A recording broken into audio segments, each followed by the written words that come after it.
अविनाश भाऊच्या बहिणीच्या लग्नाला जाताना असं काय घडेल वाटत नव्हतं. सगळं काय सांगतो ब्लॉग शेवटपर्यंत नक्की बघा. तर नमस्कार मित्रांनो, मी तुमचा लाडका आकाश चव्हाण. स्वागत आहे माझ्या मिनी ब्लॉगमध्ये.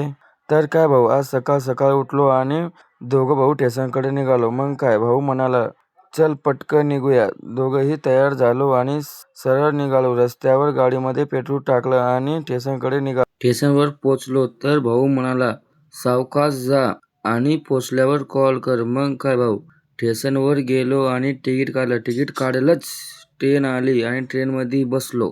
ट्रेन जोरात धावत होती. मग काय भाऊ, ट्रेनमध्ये आपले जुने मित्र भेटले. थोड्या गप्पा मारल्या आणि कधी प्रवास संपला कळलंच नाही. थोड्याच वेळात बस स्टँडवर उतरलो, कारण आपला पुढची गाडी पकडायची होती. बसमध्ये पोचलो आणि सिद्धा घरी गेलो. बाकीचे सगळं काय सांगतो उद्या, कारण उद्या आहे खास लग्नाचा दिवस. तर मित्रांनो, आजचा ब्लॉग कसा वाटला कमेंटमध्ये नक्की सांगा. भेटूया नेक्स्ट ब्लॉगमध्ये.